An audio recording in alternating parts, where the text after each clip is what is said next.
Resident Evil has been a franchise slow to change over the years. It adhered to fixed camera angles and ungainly gunplay a little too long until it was finally revamped with the stellar Resident Evil 4, a game that forever changed the genre. We're now 4 years on from its release, and finally, Resident Evil 5 is here with big guns, big monsters, and even bigger expectations.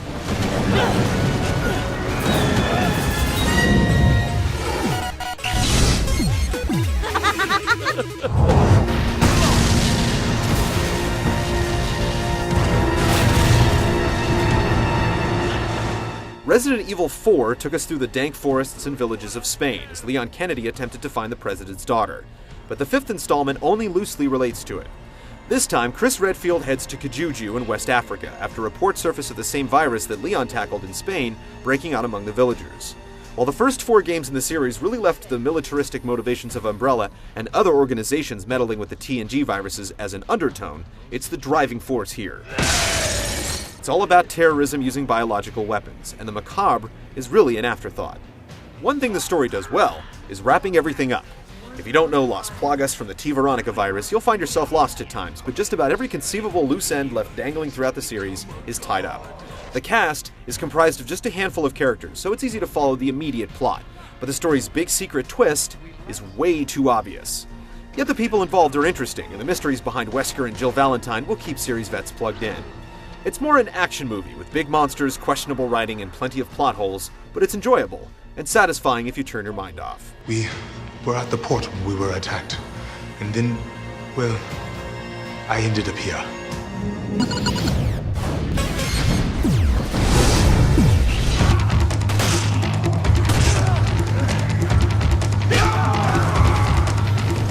To describe Resident Evil 5's design in a nutshell, think Resident Evil 4 with co-op.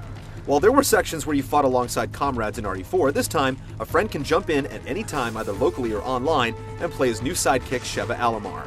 No matter which character you play as, you have the ability to upgrade weapons using money that you collect from crates and dead enemies. Each armament can be upgraded a number of times in several categories, and a big part of the strategy is how you share the upgrades between the two. Guns and other offensive instruments are plentiful. There are multiple types of pistols, machine guns, sniper rifles, grenades, and shotguns, in addition to rocket launchers, grenade launchers, mines, and a stun rod.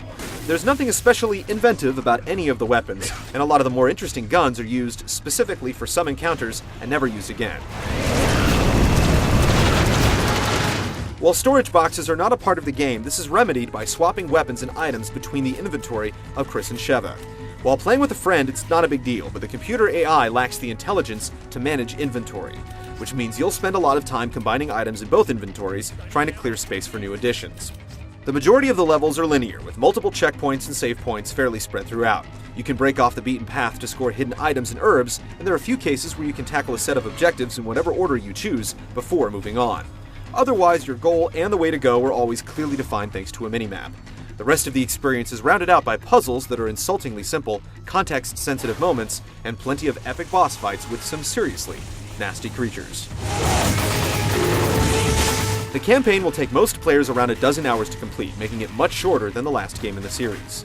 Once finished, a Mercenaries option becomes unlocked that challenges you to kill as many enemies as possible within a time limit. You also have the ability to play the campaign by yourself as Sheva, though it doesn't change things much. You're not going to get as much value out of Resident Evil 5 as you would from a game with competitive multiplayer, but you'll want to experience the campaign more than once, if only to play it by yourself and with a friend. And Mercenaries can be surprisingly addictive.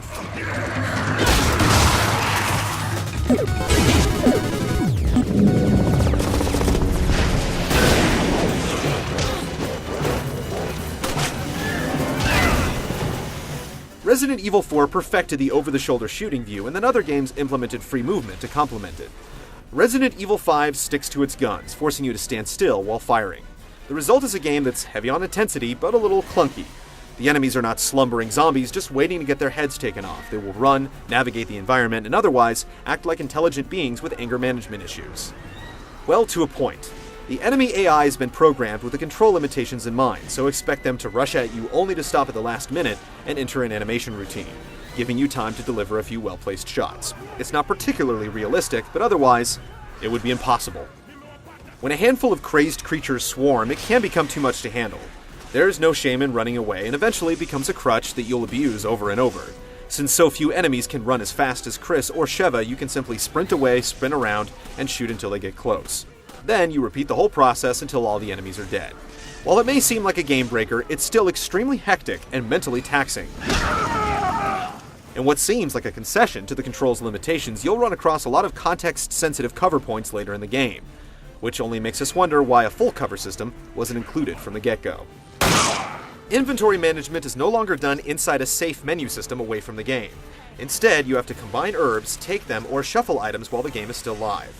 It should ratchet up the intensity, but you can use the same runaway technique you use to fight enemies to manage inventory. You can also set guns and items to a quick select menu using the D-pad. All of this adds up to make a game that's light on challenge until the last few hours, so we definitely recommend playing it on the hardest difficulty setting.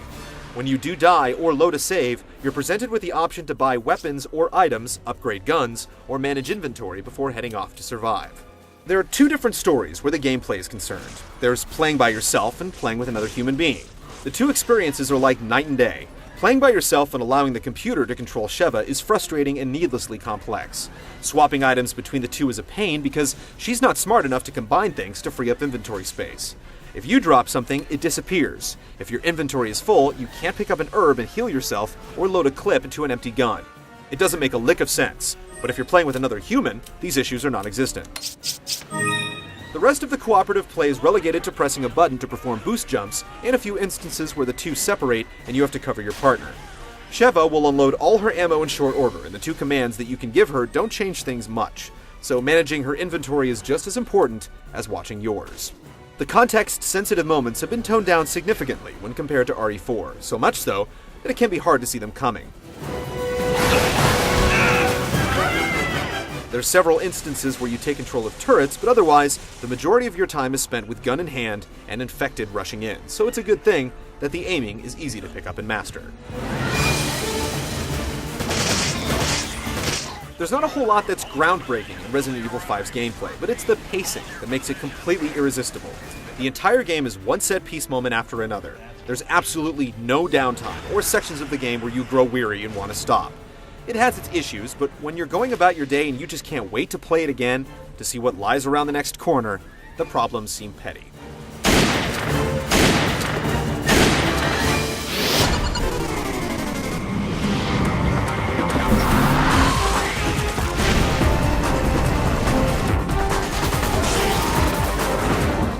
Resident Evil 4 still looks good to this day, and we'll be saying the same thing about Resident Evil 5 4 years from now. It's a stunner on many levels. The texturing is incredible, with surfaces displaying with startling clarity no matter how closely you examine it. Heat shimmer, tastefully done bloom lighting, swirling dust, light reflecting off every object just as it should, it all adds up to one amazing looking game. It carries over to the facial animation that manages to avoid a stroll down Uncanny Valley. Of course, the massive monsters are the real highlight, and they do not disappoint. These massive creatures are high on creativity, but expect to see the same recoil staggers and attacks from the rank and file that you saw in RE4.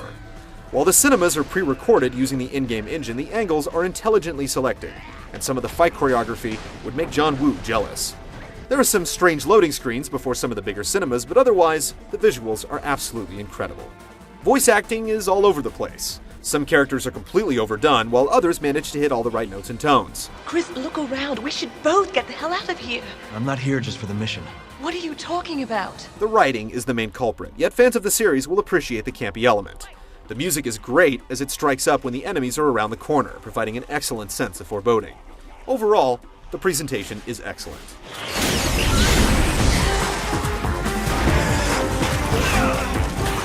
The series has gone from a leader to a follower, but Resident Evil 5 still succeeds at being an incredibly enjoyable video game.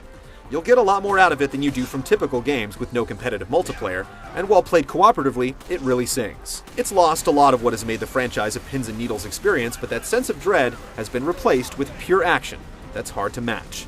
Whether you're a master of unlocking or a STARS recruit, it's hard to put down, and well worth the time and money spent.